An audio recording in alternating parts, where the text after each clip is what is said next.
So we're here at the very last movie we'll be talking about for this Marvel movie marathon. And I'll explain in particular why this is the last video we'll do this year at the end. So let's talk about this particular movie, shall we? Stephen Strange is an accomplished neurosurgeon and a very full of himself. After an accident where he's texting while driving on a curvy wet highway at the side of a high cliff at high speeds while bobbing and weaving through traffic, so close to a full five stupid points for a genius, but all short at four. He gets in a car accident, as one would expect you do when you do those four things at once. But miraculously, the only thing that has any permanent damage are his hands, leaving him unable to perform the delicate movements of a surgeon, thereby ending his career. He lets his life fall apart as he struggles to find any way to repair his hands, using any form of medical technology he can get his hands on before it slowly eats away at him and he's left broken.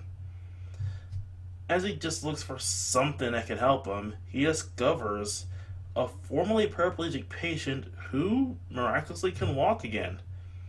He goes to this patient, and the guy tells him to go to Karatage. Kamartaj. And if we'll fail at pronouncing that, I'm sorry. I'm leaving that in. Where he ends up meeting Modo and the Ancient One, who tells him about the world of magic. He begs to study under them, and they eventually decide, rather begrudgingly, to let him join their order as just another apprentice. Of course, Stephen Strange is still Stephen Strange, and starts to quickly learn and starts learning magic while also obsessing over his new curiosity, eventually going into sections that he's just not allowed to due to his status, but not caring because he's Stephen Strange and he's curious. Of course, he eventually learns of, and again, I'm going to fail at pronouncing things, Caecilius and his followers, who seek to bring a dark dimension to Earth, believing that it'll lead to an immortal realm. And that they're basically going around destroying various sanctums that serve as safeguards to the world to allow for the dimensional breaches. After being wrapped up in the attack, Stephen discovers and befriends the Cloak of Levitation, as well as him and Modo discover the Ancient One's secret, that she's relying on the power of the Dark Dimension to stay alive and immortal. The group rushes after the Ancient One dies in combat. The group rushes to Hong Kong for the final battle, only to arrive too late, as the Dark Dimension is coming. But Stephen decides to use the Eye of Agamotto to reverse time and stop the chaos before it ever happened, and actually travels into the Dark Dimension itself when it's spilling through, believing that only there he can defeat Dormammu, and manages to use cleverness and not brute strength to trap Dormammu in a time loop until he agrees to his terms and pulls back. Dormammu, who eventually gets tired of killing Stephen Strange, which I imagine would probably be about 100 times if you were killing Benedict Cumberbatch, decides to pull out his forces, as well as anyone else connected to the Dark Dimension. And while everything's going back to peace, despite all the dead people that have died because of this incident, Modo believes that Stephen and the Ancient Ones have broken the very laws of nature itself and condemns them, rushing away to his own devices. At the same time, Stephen decides to put back the Ancient Eye of Agamotto, which he finds out is actually the Time Stone. Nice to finally find out where that thing's been. And in the mid-credit sequence, Thor arrives asking for help to find Odin after what Loki did in the last movie. And in the other post-credit sequence, Melda reveals his new belief that there are too many mages in the world and that they should be eliminated to preserve the law of nature itself. So, yeah, this movie's pretty great. Something that was missing from the MCU for a very long time was the element of magic. I mean, Thor was kind of there represented, but they kind of made the Asgardians super advanced aliens, so their magic is just super advanced technology or just biological abilities. And now magic is here in force. The movie is full of very trippy images and odd sequences that seem to come straight out of a psychedelic sequence from the 70s drug-filled movies. Steven himself is a pretty likable character, starting off as a blindly confident fool despite being a genius, before coming to realize humility and everything he's lost while learning to take up a new cause, which again is good as for characterization. The supporting characters are also pretty great.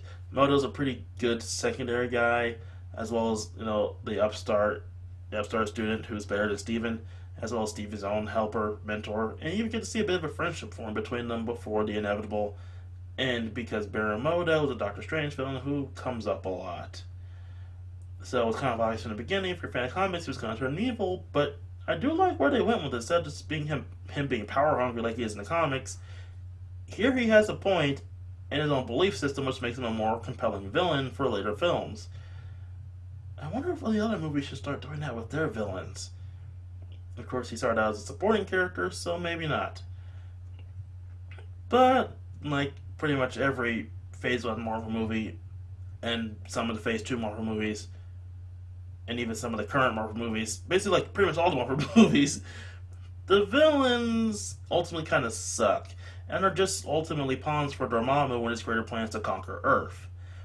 And don't get me wrong, that works, especially for what Dormammu ultimately is. He's a great Eldritch monster, so you can't really have him showing up in the movie cackling and doing the evil stick when he would just work through ciphers and minions. But it also makes those ciphers and minions overall forgettable, mindless ones, which is kind of funny because those are what his minions are in the comics, mindless ones. Honestly, they start to kind of look like mindless ones towards the very end of the thing. Overall, this is a long-awaited film that brings, again, the element of magic to the MCU and answers a few more of our questions, and places one of the last Infinity Stones in a set location before we can tackle down to Infinity War. And again, it's not perfect. Still pretty great, but not perfect. And I think that's the type of movie that deserves to end this type of marathon. And we'll talk about that now. Yes, this is the end of the Marvel movie marathon. As of right now, there were 3 movies out and 1 upcoming at time of recording / writing of this script. Maybe not time of release of the video, but, stuff happens. Anyway, the movies that are currently out are Logan, Guardians of the Galaxy 2, and Spider-Man Homecoming, with Guardians 2 having gotten its home video release about a month ago, and Spider-Man Homecoming's video release coming pretty soon, as well as Thor 3 coming in about 2 months to theaters. Now, I could go on, keep going, do these 3 movies, wait for Thor 3 to come out, do a video on that one when it gets its own home video release, which will probably be January at this rate. But honestly speaking, I believe these movies are still too new. Because of the way I do these things, I don't want to spoil anyone who hasn't seen these yet, for whatever reason. And while I'd love to talk about these movies, especially Spider-Man Homecoming, oh dear God, I could go on forever about that thing, because it's the first Spider-Man movie that we've had in such a long, long time. Dear God, I love that movie.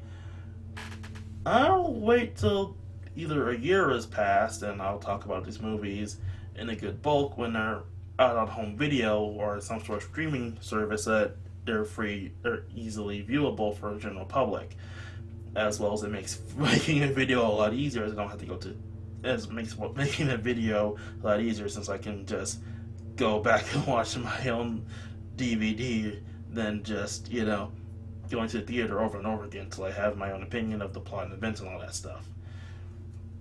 I mean, I could do a very abridged version of it, but again, I would just be talking about my direct feelings after going to see the movie, and I probably might miss a few minor details that when it makes sense in the overall scheme of things. And I know what you're all thinking, or at least the 1 or 2 of you who are actually watching these videos.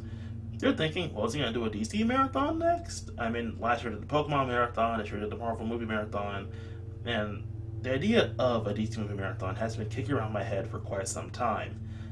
And honestly, the original plan was to do Marvel this year, DC next year, especially since Justice League will come out this year, and I'll talk about Justice League next year before they do whatever they're going to do next year.